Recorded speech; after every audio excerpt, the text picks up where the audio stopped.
Good evening, Authentics. Good evening. Welcome to the Authentic Social Club podcast. I'm your host, Fat Baby, your journalist, and my co-host is Bon Don. How y'all doing, man? Get ready to be inspired by the multi-faceted, talented Jesse Pringle. And he, as an actor, composer, and director, Jesse has proven himself to be a creative force to be reckoned with. But what makes his journey even more remarkable is his background as a former professional boxer, kickboxer, and MMA athlete. Tell me. Yeah, with a unique blend of physicality and artistry, Jesse has defied expectations and pushed boundaries in the entertainment industry. From the stage to the screen, Jesse's passion, dedication, and perseverance has earned him his reputation as a true Renaissance man. Today, we're honored to have Jesse share his story, insight, and experience with us, as we're sure you'll be motivated and inspired by his remarkable journey. Jesse, what's up, man? Wow. What's up, Jesse? Wow, man. That's a trip. With that. That's a trip, man. You guys want to invest? Like, what a compliment, man. I appreciate you guys having me. Welcome, that was an welcome. introduction. That was wild, man. Thank you so much. I appreciate it. I appreciate it. No, really, I apprate it. Man, you got a catalog, man. Man. What's up, fat baby? What's up with it? Don. What's up, my guy? Yeah. Yeah, man. Tell us a little bit about your journey, man. I want to know a little bit on how you got started on this incredible path of yours. Take us down the rabbit hole. Yeah, there you go. Whew. Well, life's a trip. Yes, indeed. You know what I mean? Life's a trip. It is. So, chin down, eyes up. Damn right. Oh my goodness. You know, as long as you can be confident in stepping forward, regardless, then you're going to produce results. So I'm not sure if that has anything to do with what we're talking about. Yeah.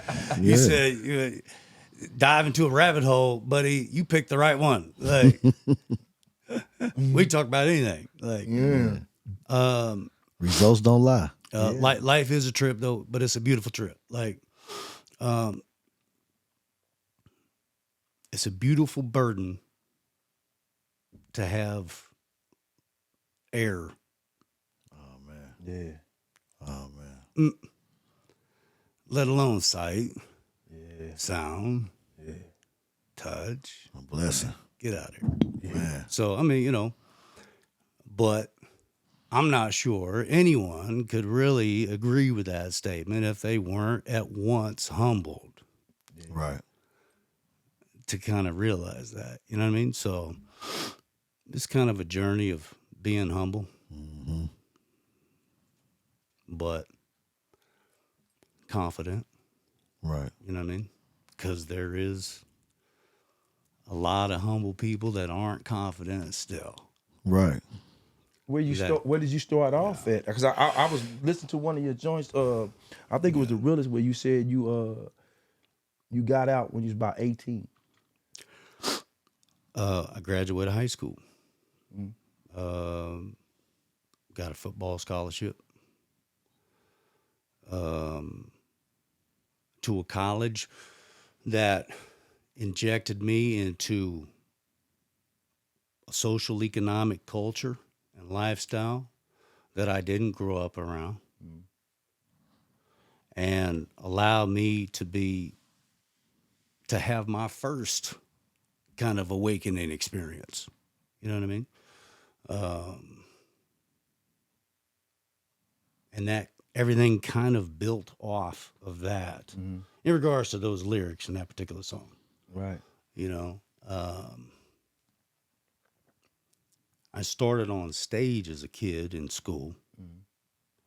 I started in sports as a kid in school, you know. I was a kid who had a brother that was 4 years older, but shorter than me. Yeah. Since a kid. So I got jumped, Oh, wow. beat, and chased. And I find that hard to believe. And that's how I got Tough. and fast.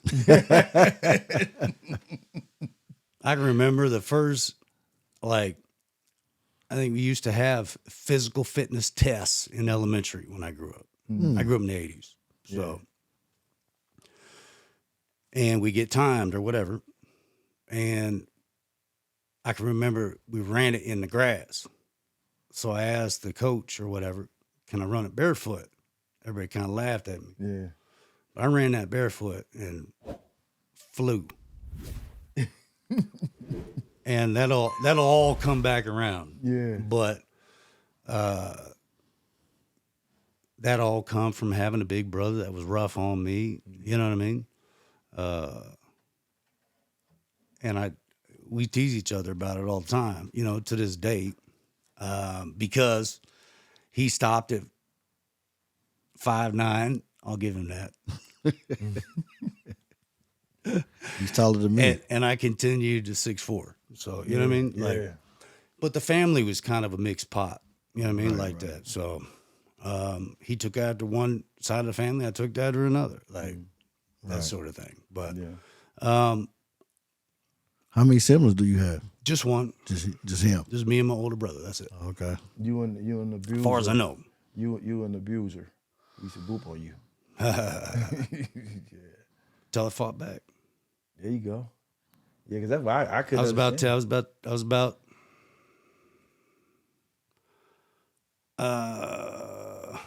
8, 9, 10, something, you know, around there. You know, him and his buddies were already teenagers. You know what I mean? Mm-hmm. So it was, all right, let's go to the house and beat up Jesse because we ain't got nothing better to do. You know, and we're all latchkey kids. Right. So TV's not on. We're outside. Like, there's no rules. Like, Yeah. you know what I mean? Like, walk, run, bike, anywhere you want. Just come home at dark. Like, Right. So then I just fucking lost it. Yeah. That's it.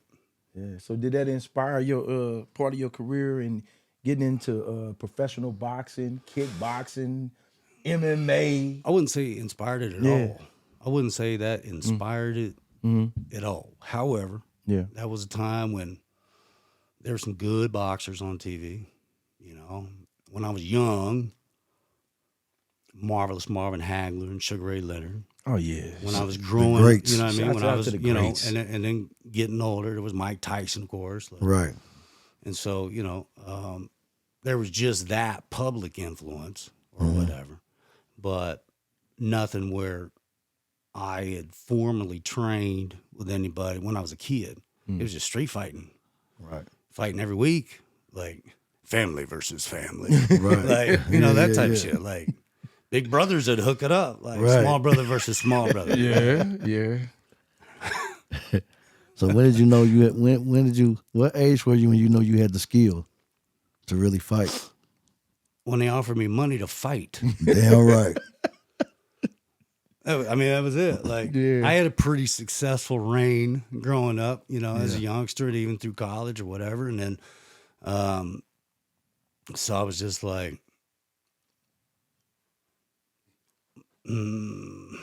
gas is off. Yeah. You're offering how much this Friday? At a bowling alley? Okay. Like that. Oh yeah. Yeah. You're hungry. Like, what weight? Yeah. Like, whatever. Like, because it got to that point where it was like, you know, we go through all them weights or whatever, but it got to a point where there was always, you know, more of a certain weight than another. You know what I mean? So Right. you just end up fighting everybody. Right. What's the with your training, man? You know what I mean? How intense is that training that y'all do? Because I didn't seen you, man. You I mean, go once I home. got into it, like once I first got that first cash in my hand, like, you know, like, and I had been training for a couple months with a couple people. Like I had, you know, first started off with a couple world champions in this, you know, Muay Thai, Right. or started in Kansas City with Jeff Big Diesel Ford, who at the time was like a world super heavyweight champion in Muay Thai.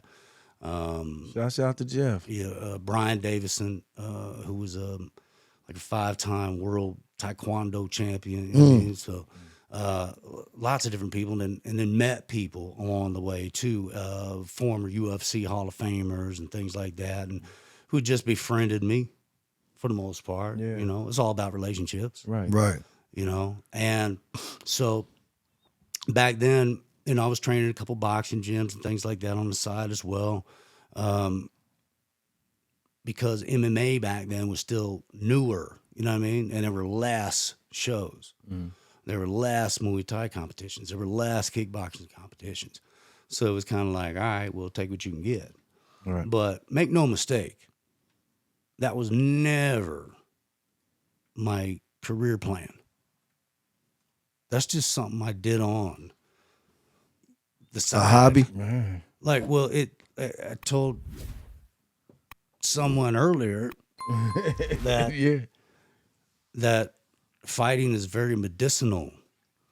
You know what I mean? Not only to me, but to every human. Right. Like I promise you. Like, and so as a team sport athlete, and then as a track and field athlete through school and things like that, I was an individual sports athlete, and then it's just, you know, having that competitive spirit a little bit would add to the fuel for the fire, you know. There you go. And that eventually even evolved into recovery from injuries, physical wellness, dietary wellness, mental health. Oh wow. All of these things you could address Right. with combat sports, Right. even as you get older. Like, so besides that, I supplemented a lot of different types of arts, you know, even yoga, Oh yeah. you know. I don't do a full yoga routine, but I add yoga to my routine for sure. Yeah. Just because of the kickboxing asset of it, the you know, former track and field, you know, runner, pole vaulter, triple jumper, you know, aspect of it, you know, it was all rotational health.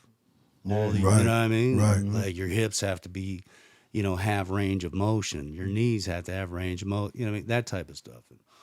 And I came from a place early on where those team sports were ranked pretty good back then. So we had good coaches, good training for some sports. And so, you know, I just was able to inject that into kind of my long-term journey. Yeah. You know what I mean? So what's your father do? Did he play sports? My dad and I had an on and off relationship. He was around sometimes, but not most. And so I was raised by both my grandfathers Oh, okay. and then my stepfather, which started at the age of 11. And he was raised by his grandfathers. So it seemed that when I was raised by these guys, there was a generational gap. You know what I mean? Like, I didn't get the Vietnam dad. Right. Yeah. Right. You know what I mean? I got the World War II dad. Yeah. Right. You know what I mean? Right. And so I got those stories and that work ethic. And, you know, one grandfather was, you know, a dairy farmer and a welder from Missouri. And the other one was a laborer turned Air Force sergeant turned entrepreneur from down in Texas. So y'all got a lot of military background. Well, I think nobody had a choice back then. Right. You were either maimed and injured where you couldn't go in. Right. Right. They didn't have, mental rejections back in World War II and World War I for the draft or Vietnam even. Like, they're like, you're going. Right. Yep. My real dad didn't go to Vietnam. He got shot in the eye when he was a kid. But, so his right eye's blind. So they automatically don't take it. Yeah. Stepdad didn't go to Vietnam because he had loss of hearing in one of his ears. But for the most part, those options of just getting out of the draft weren't available. Mm-hmm. You know what I mean? So, I learned a lot from them guys, and both my grandfathers, I openly say, were two of the greatest men I ever knew. Loving men with just, I don't even know how to describe it. Used word, I think, Right. Renaissance style, Renaissance man, yeah. makeup, mentally, physically, spiritually, morally, you know what I mean? And so I looked a lot into, my grandfathers after both of them passed, try and know more about them and what made them them. Right. So I could say I got a lot of influence from that for sure. What's the most valuable thing both of them taught you that you remember to this day? Told you anything? Well, they both taught me different things. One taught me stand up straight. Have a good handshake. Always introduce yourself. Mm-hmm. Give respect, you'll get respect. There you go. Be proactive with the respect. Right. Because then you can honestly see somebody disrespect you. Right. There right. you go. You don't have to guess anymore. You know what I mean? Yeah. My grandpa Pringle,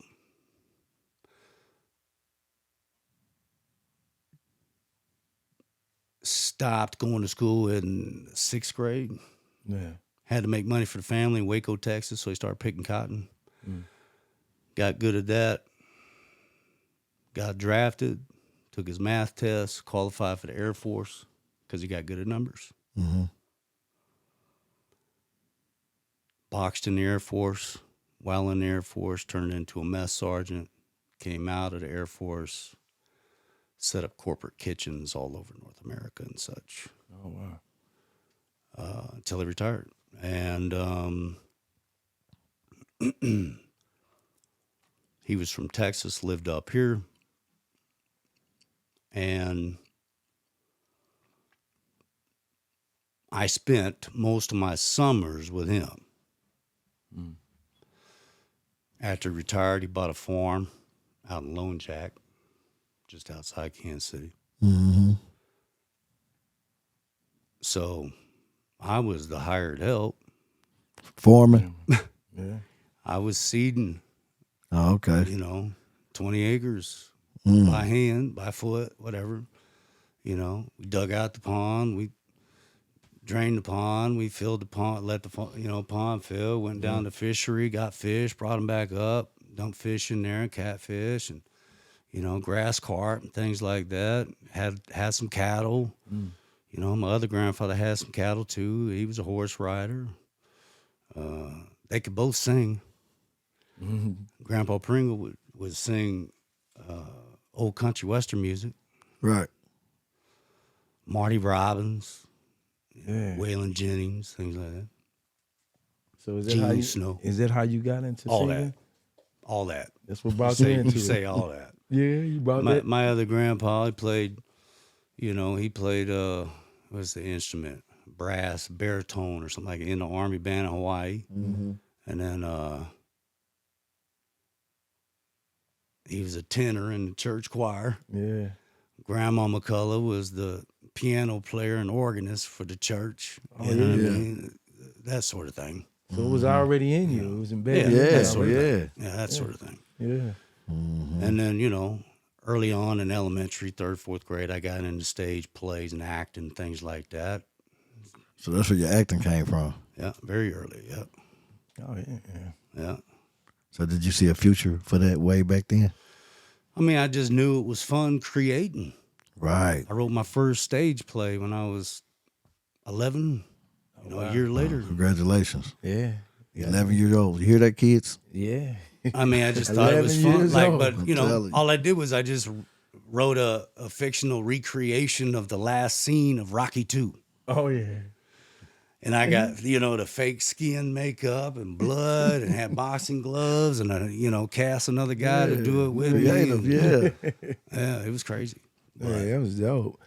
Hey, can you tell us about the award-winning series, Kill 'Em All, Kansas City, Yeah. Kill 'Em All, L.A.? What's up with all that?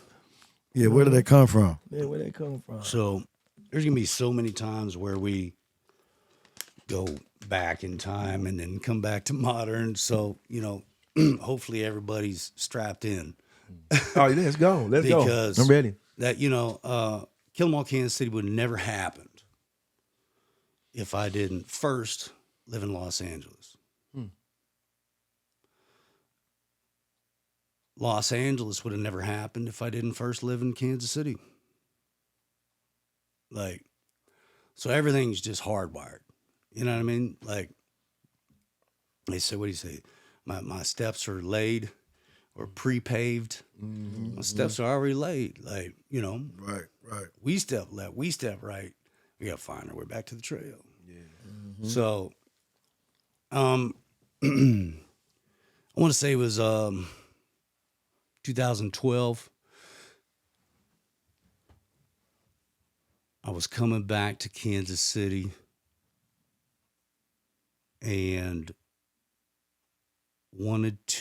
had at that time gotten into the Screen Actors Guild Union as an actor,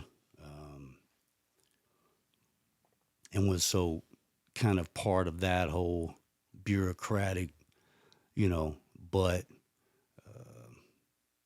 exciting adventure as an actor. You know what I mean? Because it's just like being any other union, like, whether it's a labor's union or a truck drivers union or whatever, like, so you're excited to be part of something that's going to help you navigate your career. Like, however, within a union, there's always ups and downs. Right. And it's always, it always comes kind of back to fend for yourself, and so I came back to Kansas City for Reason at the time. And while I was back, it is an LLC in its own regard. But when times get slow,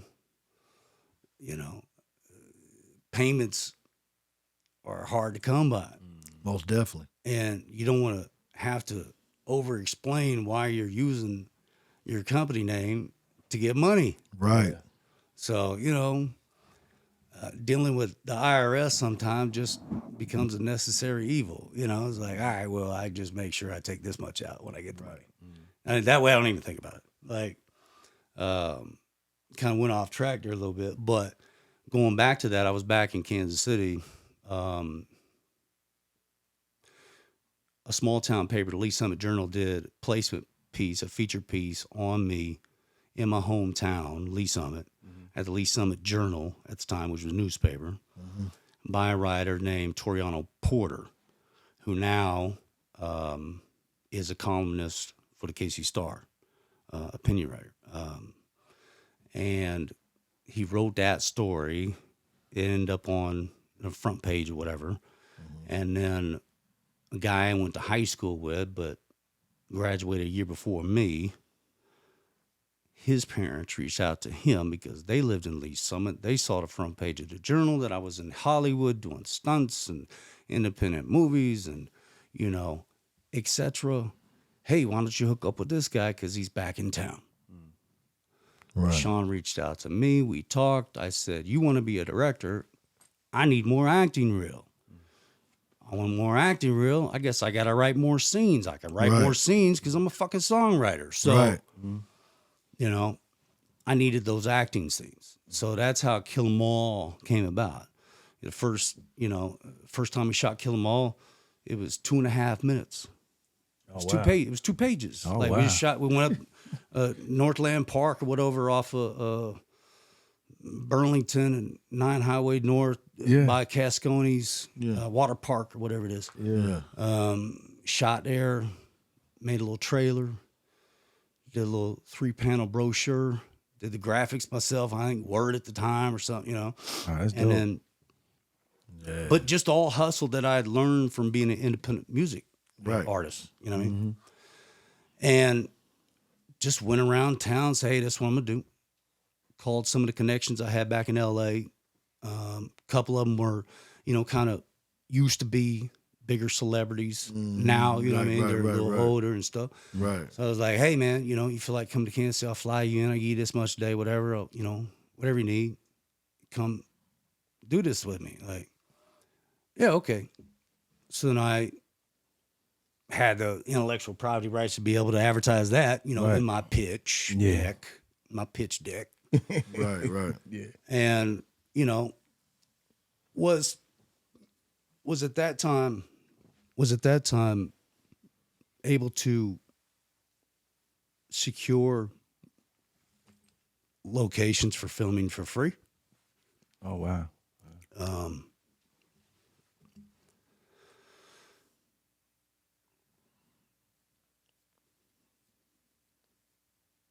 What else did I receive that I could say on a microphone?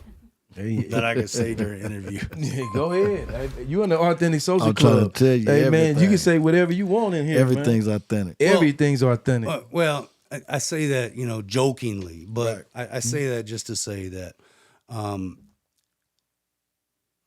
at that moment, I had to step outside of me as an actor and step in to the shoes of me, the film producer.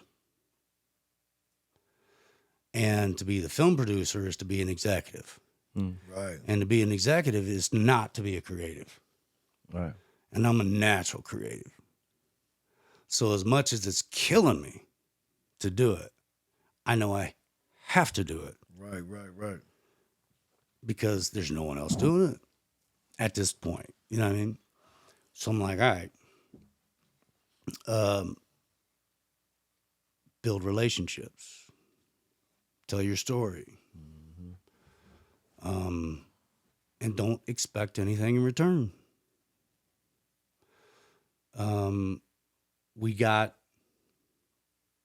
all of our locations for Kill 'Em All Kansas City, which was a streaming, what then was called web series, which was still kind of new back then, an emerging platform for digital content because it was still shot, you know, 16:9 horizontally, like, you know, films, theaters. I call it a short film series. I grew up watching Alfred Hitchcock as a kid. Me too. Yeah, me too. So as much as I knew I needed and wanted a story about this particular character or story, whatever, I also knew I still, you know, owned the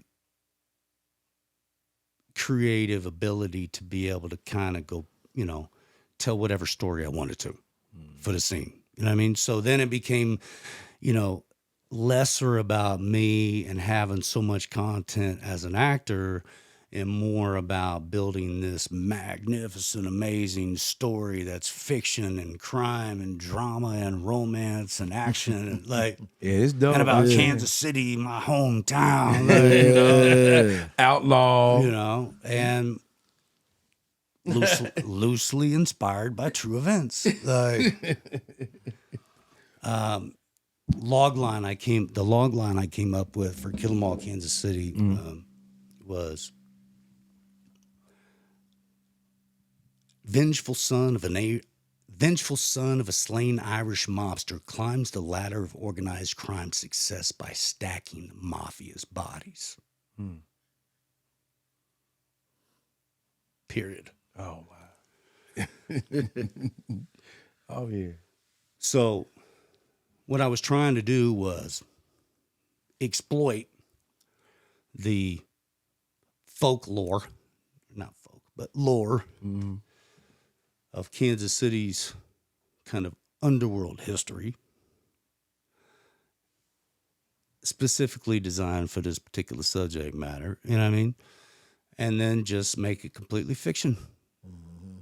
And I knew I couldn't play Italian or Sicilian, but I could definitely play Irish and Scottish because that's what I am. Like, Right. and the Irish had their own place in Kansas City history as well. Still do. Like, Yep. so there was that romantic story of kind of the story of Kill 'Em All. You know what I mean? Right. And even though I got some, flack and blowback for just the title at the time or whatever, you know what I mean? Kill 'Em All. What do you mean? Like, kill 'em all? Like, because my truck outside was wrapped with Kill 'Em All. Like, had all the characters that Kill 'Em All. Like, Yeah. and, but I was like, that took me back. That just reverted me back to my music days. I got to make a punch. I got to get their attention. Yeah. Like, come on. What? Like, that truck's been through it, man. I'm here to tell you. Yeah. Grinding. Well, I mean, love it or hate it, the truck said "Kill 'Em all over it. Like, but it also had, told you where to go. Right. Kill 'Em All and the story of it were kind of things that I was attracted in as a film viewer or a movie seer. You know what I mean? I grew up on Clint Eastwood and spaghetti westerns and, Charles Bronson and, What'd you say? all those things, things like that. Like, and I even liked the styles and the colors back then to then be kind of reimagined into, Right. things like now. And so I like that type of stuff and those type of, as a director, those type of frames and, that kind of storytelling with less dialogue. You know what I mean? So could you say that you're more like the vigilante? Anti-hero, I believe is the Anti-hero? Anti-hero. Anti-hero.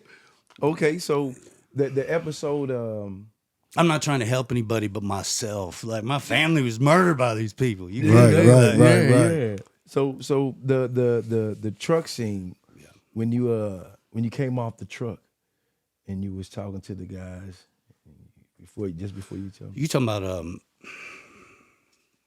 Kill 'Em All Los Angeles episode 1? Yeah. Okay.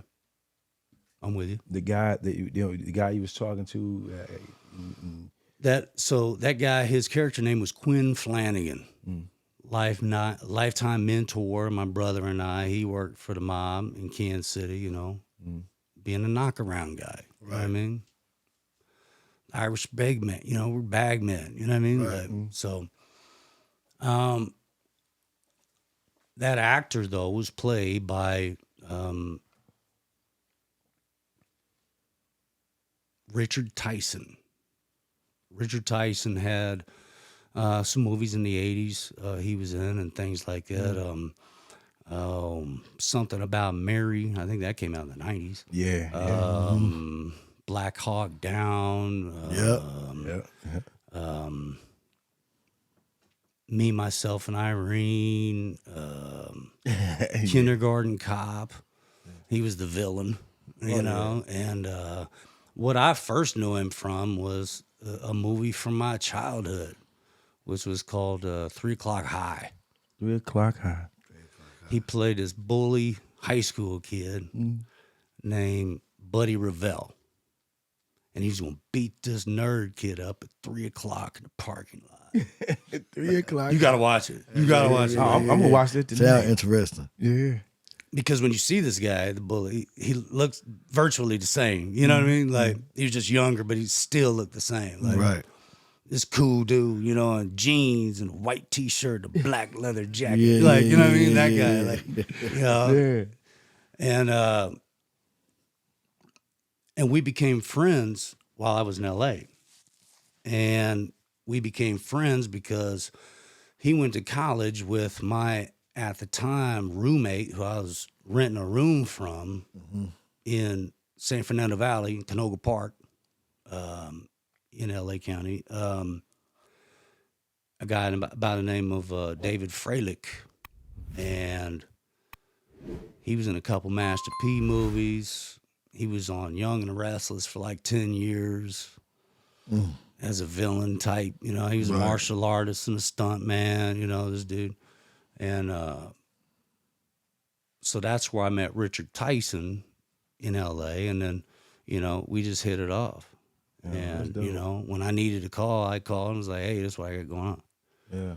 Like, you know, I knew him well enough to know, you know, there's more actors and actresses out there that are in the union and not working. Right, yeah. Than there is working. You know what I mean? Like, it's been said for the last couple of weeks. It's, or, you know, just things that I pop up on, whether or not my phone's listening to me and searching the algorithm for it or not.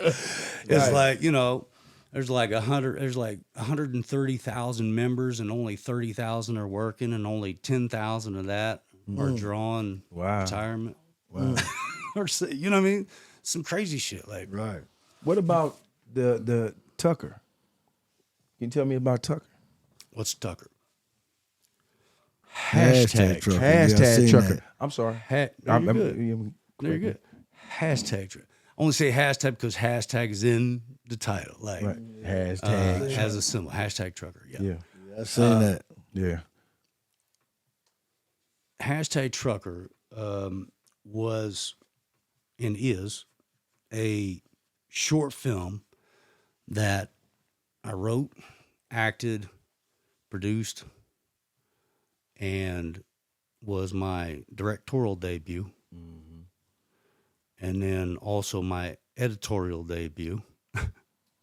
Wasn't my first music scoring debut or sound effect debut, but virtual effects debut for like, a whole bunch of firsts. Like, so that came about because I had done at that time 2 seasons of Kill 'Em All Kansas City, which there is an unreleased.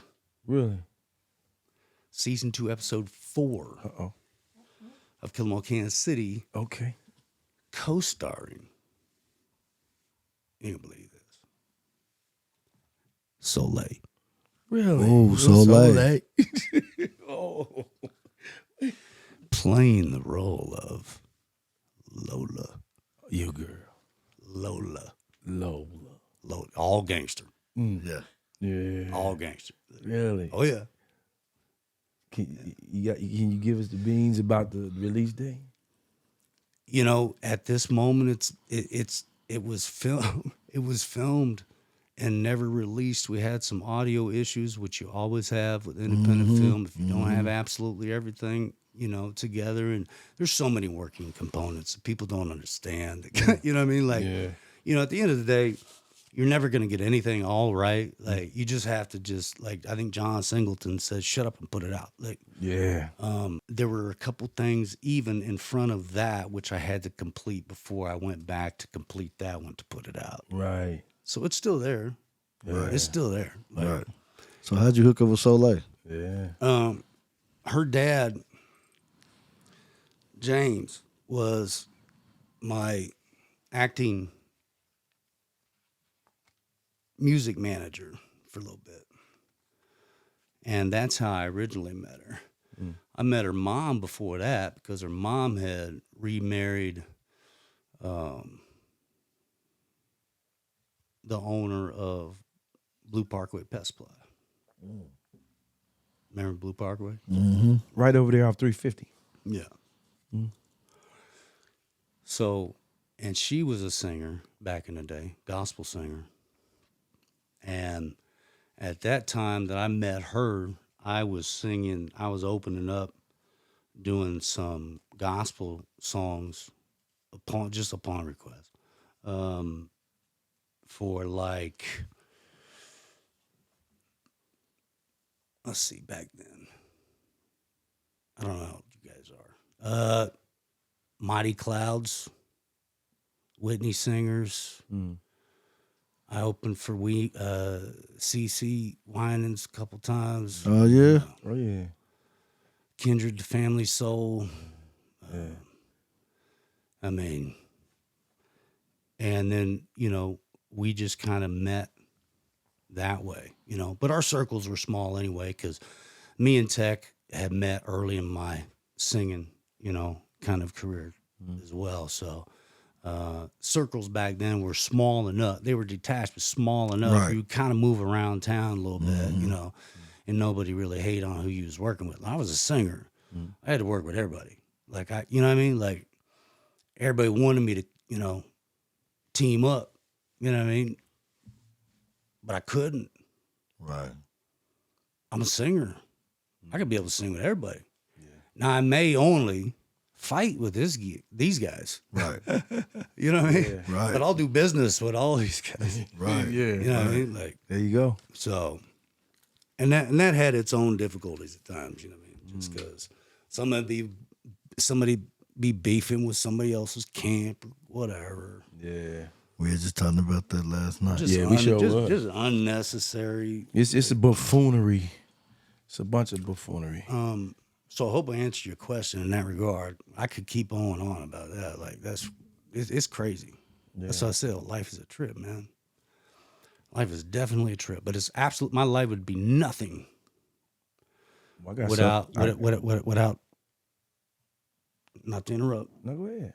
And I just mean this in regards to my passion and career goals and paths, without relationships, without making new relationships, building and nurturing those relationships.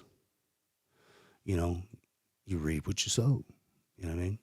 Right. Like if people fall off that you meet, relationships new or old, if they fall off, that was their original direction anyway. Right. Yeah. You know what I mean? The fool is going to be a fool regardless. There you go. So, you know.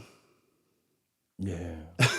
Yeah. I feel you We on can that. talk about anything, man. I told you. Like, Yeah. I got nobody bad to talk about. You said that, Right. you You said know? something about that singing thing. Hollywood Park. Hollywood Park. I sang the national anthem of Hollywood Park. Yeah. yeah. When it was still a racetrack. When it was still a racetrack. Yeah. Yeah. The park director, him and I had done an indie movie together. George, he's down in Santa Ana right now, working in Santa Ana Park. But he was at Hollywood Park, and we had done a movie together up in Santa Clarita, and hooked up. And I said, man, you know what I mean? We were in the movie. I said, I sing too, whatever. I sing the national anthem for the, Shriner Circus, at the time. I think it was 2010 or when I did that. And then he said, well, come sing the national anthem at Hollywood Park. Memorial Day is coming up. It We'll have, big. we'll have a bunch of soldiers out there, vets and stuff. Yeah. Like, all right. Like, Yeah. and, at the time, and still, man, like, I'll say this anytime, like, it's a great song to sing. Right.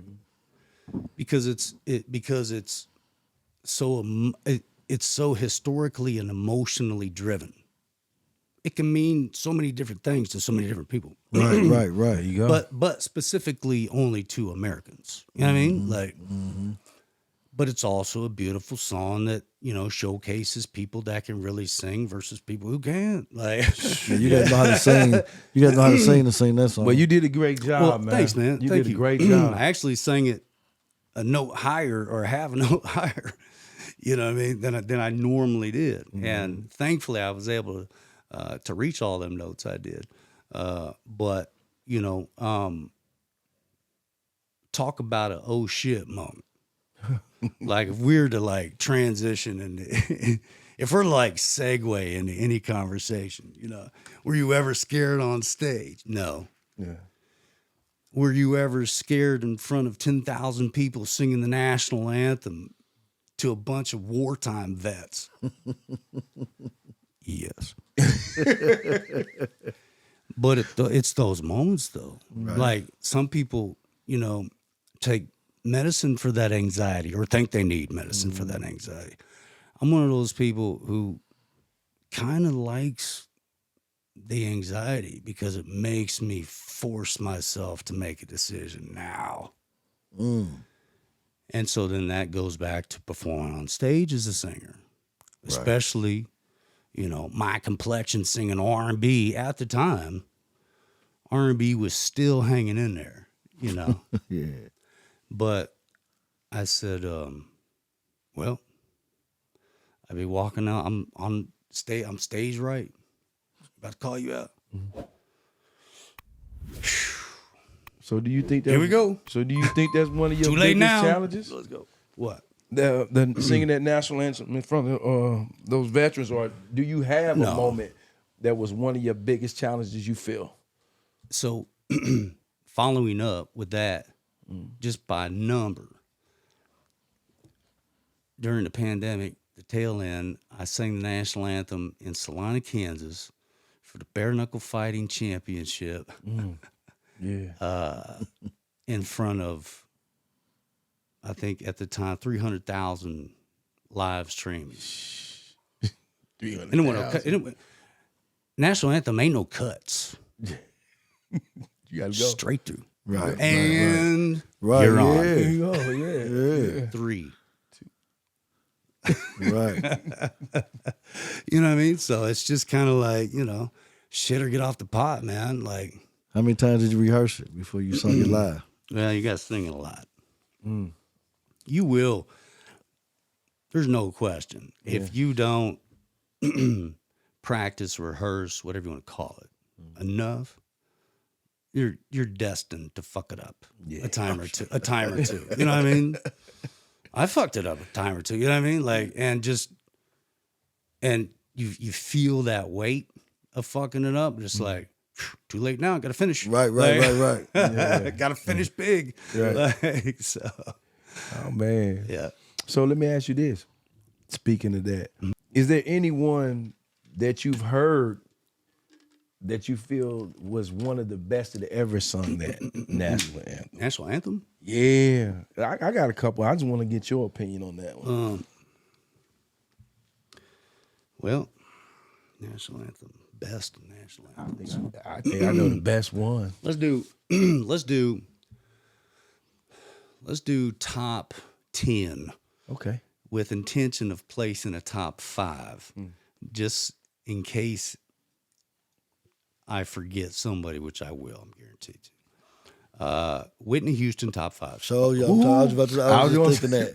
I was just thinking that. Yeah, come on, let's go.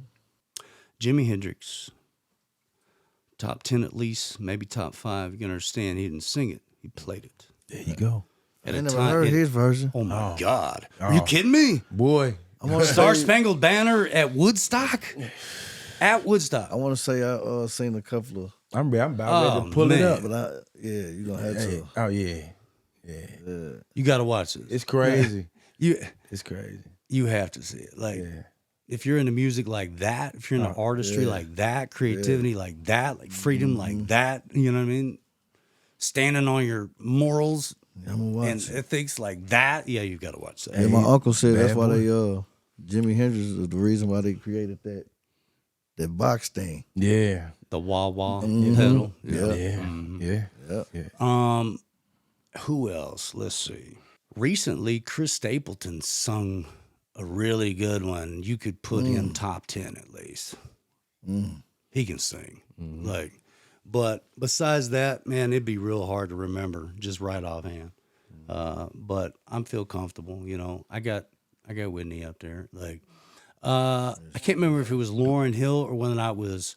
Did Mariah ever do it? Was it? What's her name? They say Marvin Gaye. Marvin Gaye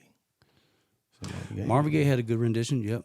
That's just kind of one of them songs where you can't change it a lot, but you can personalize it. Exactly. You know what I mean? So I didn't try to do either one.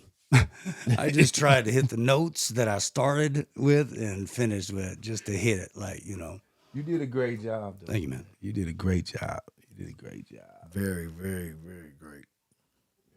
What's next on the plate, though? I mean, In the future, yeah. in the future. What's next for you? It's like a, let me see your ticket. And I say there's a little ring, about like this, right? Like a little bracelet size ring. And behind me, I got a whole bunch of empty Coke bottles. And just throw that ring. And whatever Coke bottle that ends up going That's what around, you if want. it does, That's what you that's want. just what I want. Like, Yeah. that's how many things are simultaneously developing or in development, production or in pre-production, in editing or after, whether it's music or film, you know what I mean? Like, and you gotta understand, as a creative and not reaching a plateau of financial success or security, you know, in that career yet, you have to be a Renaissance individual. Exactly. You've got to do everything else just to be able to feel free when you have time to do your passion. Right. Like, and so I've you know, people are, well, what do you do? What do you do for money? Like, you're an artist. All right, what do you do for money? What haven't I done? Like, that's a wider stroke. You know what I mean? Like, Yeah. because I've done sales. I've done labor. I've done hospitality. I've done security. I've done, like, you just do what you got to do until finally you align yourself with a team, and team starts with one more person than you, of people that are competent in what you'd rather not be competent in, but knowledgeable about the expectations that you've got to hold them to. You know what I mean? For it to work, you know, you can't have two Jesse Pringle actors Right. standing side by side trying to make one work. So do you got a team? It's always developing, and it's always falling apart. So you subcontract. You know what I mean? So yeah. As an actor, I've had agents in different cities and things like that. Sometimes they work, sometimes they don't.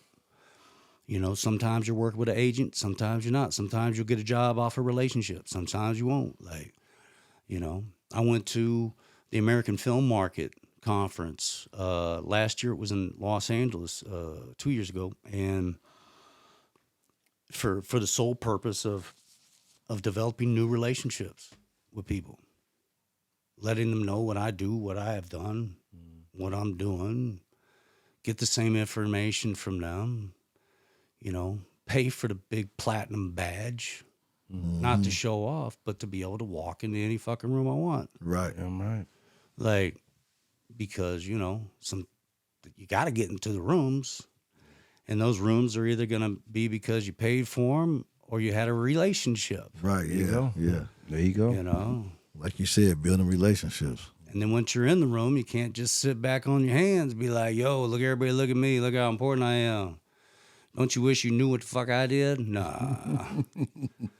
Not saying that you got to go vomit yourself on everybody, but that's why you're there. You're there to meet people. You're there, you know, you're there to build relationships. So out of everything, what you think? And because of that, just around that weekend, because of that investment, you know, into self-brand, and I was able to come out with a couple of opportunities. Right. So, boom. So what you think is which one's most successful of everything you ever done? Meaning between what? You're acting, fighting, singing. Well, fighting So I know a fighting. I know, you know what I'm saying, it's my record is so, you know, mixed and unrecorded in so many different ways. But fighting was, as I said, fighting was never my career path. Right. It was more of an outlet for my, competitive spirit and kind of medicinal need. You know what I mean? Being in a fight teaches you a lot about yourself. Yeah, it does. I tell people that, like, you learn a lot. It does. And so then you got to, it's not for everybody. I just heard Devin Haney say you know, that. I just heard him say that. It's made for everybody, but it's not for everybody. You know what I mean? But I was definitely on stage as an actor first. Okay. But I was the youngest of two by a single mother at the time and had my ear next to the stereo. Yeah. Listened to a lot of records.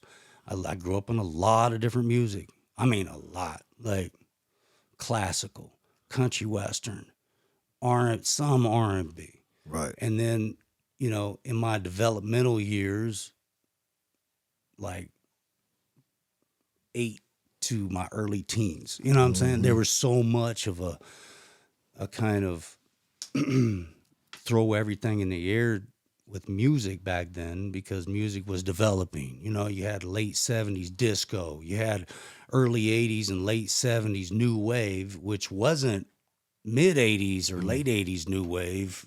And then you have punk rock. That was new. You have heavy metal. Heavy metal was a thing because it was rock and roll. Right. Exactly. But then it had more of a hard classical feel to it. So then it became heavy metal. Like you had R&B who went through transitions and then went through, the boy groups and the girl group. You know what I mean? Yeah, exactly. Things that it did. Yeah. You had the new jack swing era. Yeah. And all these different sounds. And so I grew up listening to everything, and I take inspiration from everything, even the old country western songs that my grandpa used to sing, shit like that. I'm working on a country song right now. So that's what I was gonna ask you. Yeah. Absolutely working on a country song right now. Would you sign a record deal right now? Would I sign a record deal right now? I would definitely read a contract for the offer. Damn right. Why? Because I can read. Right. Like, for no other reason. Yeah, you're in the business like that. Come right. back in a couple of years. Come back in a couple hours when I'm done reading this. Well, I got offered, it's funny because everybody always makes a big thing about throwing the term up, get a deal, sign to a label, all of this. And I started my singing R&B career. I got offered my first management deal, which was connected to an existing label deal, which was one of the first established signed label artists with a sub-label. Mm-hmm. You know what I mean? Remember those years? Like, okay, so I got the contract, read over the management. It was just a management contract. And I said, are you fucking kidding me right now? I was like, no, I'm not going to sign that, dude. No, I'm not going to sign that. It has nothing to do with where you're from. It has nothing to do with your religion. Right. The words that are on these papers are fucked up, man. Like, and there's no way you're going to get me to sign this, Right, bro. yeah. Like, I don't care what you're guaranteeing. Ain't no guarantees. Right. Get out of here. Like, That was that bad. and this was by two people that people know. Like, you know what I mean? Like, and so like, get the fuck out of here. Like, you're Right. joking, right? Right. Like, you're joking, right? Like, Right. But I got a lot of that because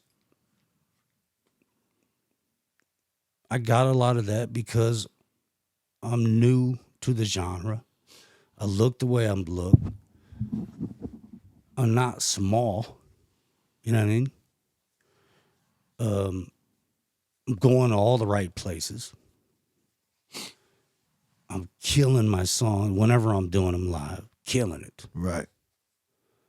Used to take my shirt off, climb on speakers, all that. On some Prince stuff. Like, well, DJs were my best DMX friend album. because I grew up. I started R&B and grew up in R&B and doing R&B when hip hop battling was still the thing. Mm-hmm. 18 Divine was brand new in Kansas City and everything was full. Yeah.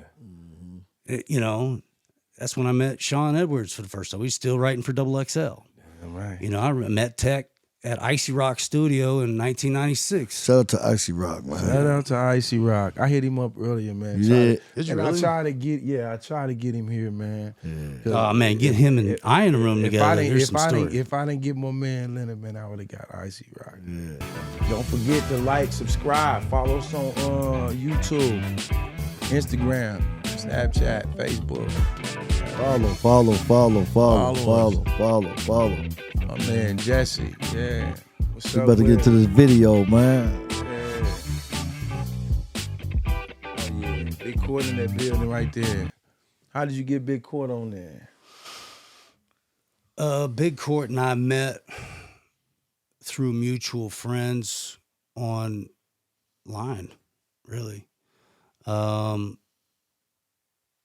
I had heard his name back when I was starting, and then when he moved away or whatever, you know, like I was still doing whatever, but we didn't meet until like right before these records happened. Really? You know what I mean? Because we met because, you know, we had the same, you know, circle or whatever online or Facebook or whatever.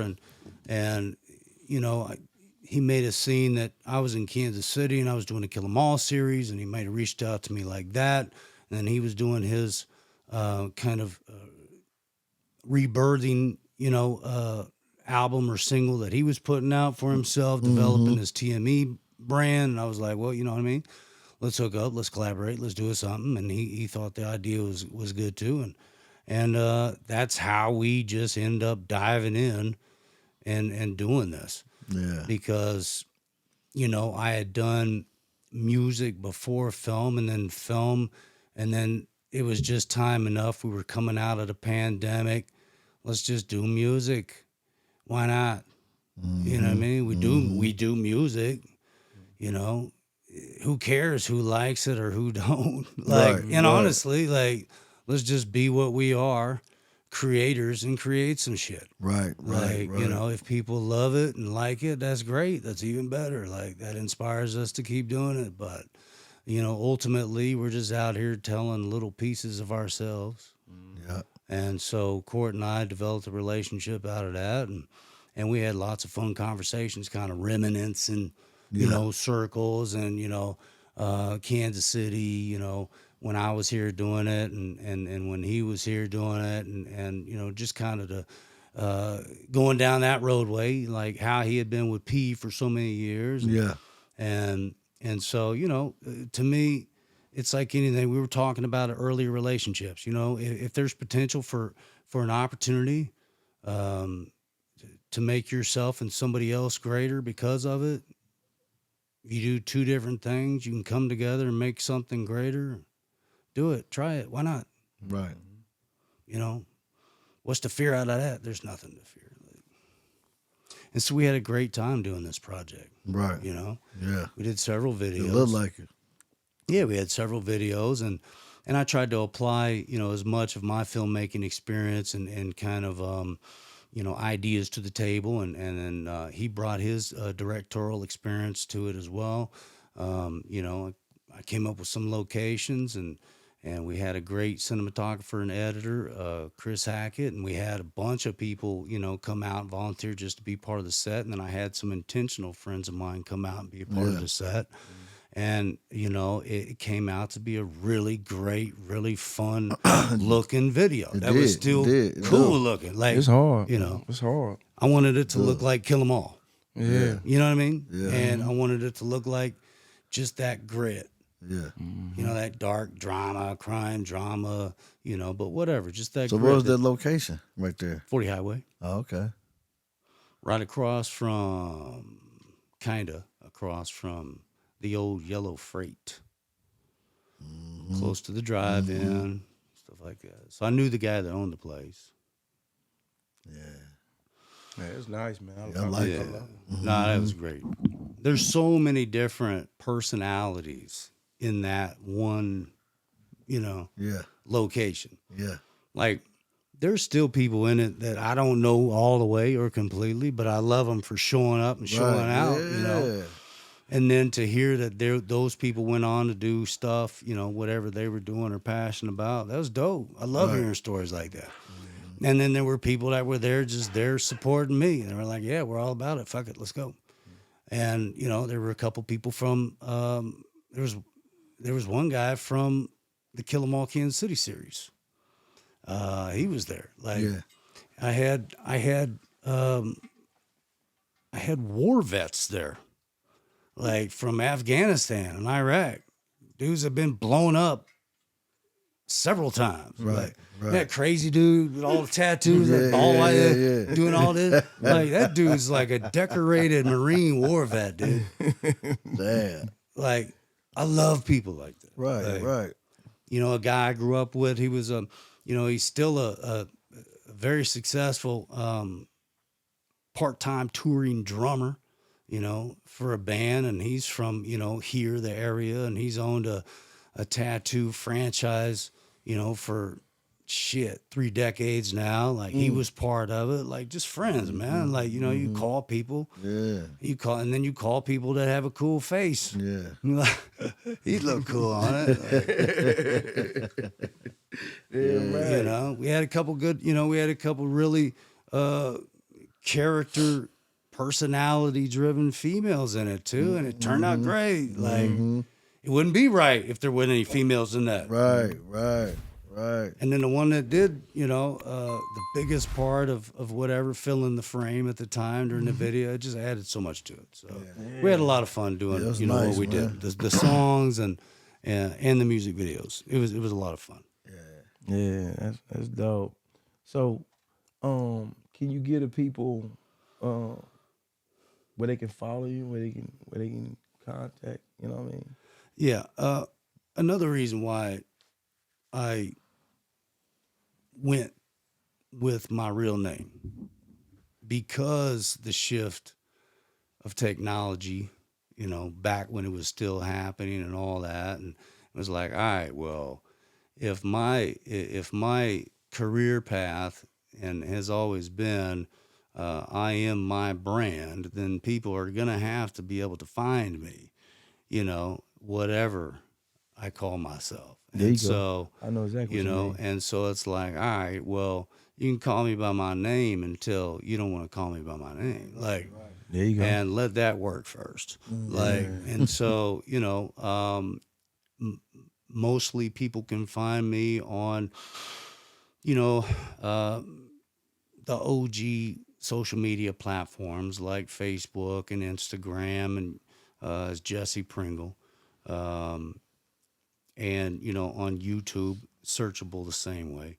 My production company is Open Media Enterprises, which is the DBA of OME, which was OME from back in the day. Like, so, you know, everything is connected to everything, you know, and, you know, constantly wired, you know, for your protection, you know what I mean? And so, you know, and when I say wired, I mean all of your businesses connect legally. They can connect. And so, you know, these are just things to help me protect myself as a personal, you know, in person too. So I'm not out here just, you know, spending company money on productions and then somebody wants to come after me personally for what? You know? Right. Piece and of that's a whole game, piece of nother- game, y'all. That's a whole nother conversation. That's nothing. That's just, no, I mean, but seriously, you can find me on social media, Instagram, TikTok, even Jesse Pringle. Hey, I try not to be hard to find. Right. Without just being out there. You know what I mean? Like, I know my duties, you know, and I still underachieve, at posting and, you know, and sharing and requesting and all these things. Right. However, I'm very, I guess the word you could say is blessed with having a lot of responsibilities. There you go. So, you know what I mean? So when that's the case, then, hey, as long as I'm chipping away at that rock, I'm going to get to that diamond or that gold or whatever it is. If you want to use that as a, you know, You most definitely on the right path. Yeah. all I want to do and keep doing is the best version of me. Facts. You know, if I'm an actor, I act every day of my life. What are you talking about? Life is an act. Yeah. Like, everybody you meet, you gotta act different too. Yep. Every door you walk into, like, Yeah. so I like that part of acting because I can try and bring some of that real life to a role. You know what I mean? If it calls for that. I'm not really big into like fantasy films and, you know, vampire film. I might do a vampire film, but you know what I mean? Like, Let's work. I want to work with you, man. yeah. I told you I got a couple ideas, man. You know what I mean? I just like believable cinema. Yeah. Right. Even if it's fiction. I want to feel like it's real. And that's, you know, and that's why I made #Trucker, because I wanted to, I needed the range as an actor because I'd done, you know, so many episodes or episodics in the short film series or web series of Kill 'Em All, Kansas City, Kill 'Em All, Los Angeles. I needed more character range. And so I was like, all right, well, let me develop this character. And that became #Trucker. And I grew my beard out for 6 months just to shave it into a handlebar mustache. And you looked different. The beard looked a little bit dark and everything. You looked a little bit different. And, you know, I cut a bunch of weight for that one specifically because this guy was a veteran. You know, the actual trucker was a veteran. Mm-hmm. And that was the big bald guy with the glasses, right? Nope. No? I'm not sure if you've seen #Trucker. Matter of fact, I know you haven't seen the short film. No, you know what? I'm thinking about that Kill 'Em Los Angeles. Kill 'Em All, Los Angeles. That's what I was thinking. Yeah. I'll have to share it with you. Yeah. I'll have to share it with you. Yeah. Discreetly, because it's still not released yet, even as a short film. Last year, I spent all last year pushing it, all last year. I finished editing in summer and started submitting it to festivals globally just because I wanted feedback. Yeah. You know, and the festival circuit is a surefire way of at least getting feedback from a broader audience than just your family and friends. Right. You know, when I did Kill 'Em All Kansas City, I took it right to LA to a web series festival, and I landed a licensing deal this first weekend on the first production on the first project. Damn. That's dope. Congratulations. Yeah, congratulations, man. Congratulations. It's kind of one of them lightning in a bottle situations. And I'm going to tell you, I want to give you your flowers, big dog. I want to give you your flowers now, man. You know what I'm saying? You deserve everything that you have.